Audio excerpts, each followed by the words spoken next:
Anak pintar itu bukan yang cepat nulis, tapi yang cepat nyambung sama temannya. Assalamualaikum warahmatullahi wabarakatuh. Halo semuanya, saya guru TK yang tiap hari nyanyi-nyanyi, tepuk tangan sambil tepuk jidat juga. Guru yang tiap hari bukan cuma ngajarin anak menggambar, tapi juga belajar membaca perasaan dari ekspresi mereka. Soalnya anak TK itu kalau cemberut 5 detik aja suasana kelas bisa langsung berubah jadi ceria, jadi sinetron sore.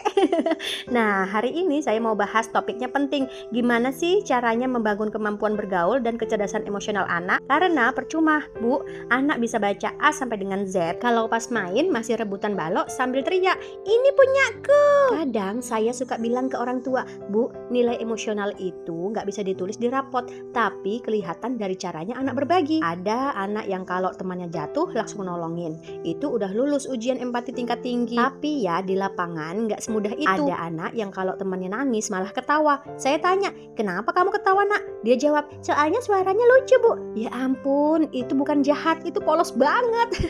Tapi disitulah tugas kita ngajarin anak ngenalin dan memahamin perasaan orang lain. Kadang orang tuanya nanya, "Bu, gimana anak saya gampang bergaul?" Saya jawab santai, "Iya, jangan terlalu sering dipegangin, Bu, dilepas dikit biar bisa belajar sendiri. Soalnya kalau tiap main diatur, tiap ngomong dibenerin, tiap salah langsung diceramahi, gimana anaknya mau berani bergaul? Belum kenalan aja udah trauma duluan." Anak-anak tuh harus dikasih ruang buat gagal dalam pergaulan, biar mereka tahu rasanya ditolak, diajak balik, atau disuruh nungguin giliran. Itu semua pelajaran hidup versi mini. Kalau semua dibenerin sama orang tua, nanti pas dewasa dikritik dikit aja dia langsung baper. Kecerdasan emosional itu kan intinya dua hal, paham diri dan paham orang lain. Jadi sebelum ngajarin anak jadi teman yang baik, ajarin dulu dia kenal emosinya. Kalau dia marah, biarin dia ngomong. Kalau dia sedih, temanin. Bukan langsung, "Udah, jangan nangis." Karena kalimat jangan nangis itu sering banget dipakai kayak tombol skip emosi. Padahal nangis itu bukan lemah, tapi cara anak mengeluarin perasaannya. Di kelas saya, kalau ada yang nangis, saya nggak langsung hibur.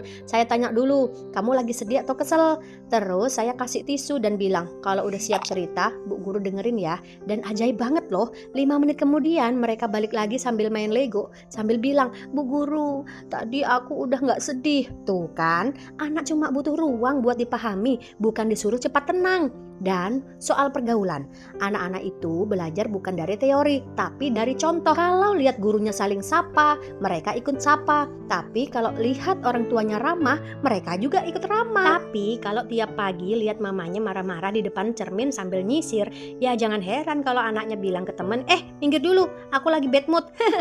Jadi kuncinya sederhana, Bu. Kalau mau anak pandai bergaul dan cerdas emosinya, ajari dengan contoh dan kasih ruang. Bukan dikontrol terus, tapi ditemenin. Bukan dibentuk kayak robot, tapi dituntun dengan cinta. Karena anak yang cerdas emosinya bukan anak yang gak pernah nangis, tapi anak yang tahu kapan harus berhenti nangis dan ngajak temannya main lagi. Dan anak-anak yang pandai bergaul bukan yang populer, tapi yang bisa bikin orang lain merasa diterima. Jadi yuk, mulai hari ini kita belajar dari anak-anak. Ternyata cara paling hebat membangun kecerdasan sosial itu bukan dari teori, tapi dari satu kalimat sederhana.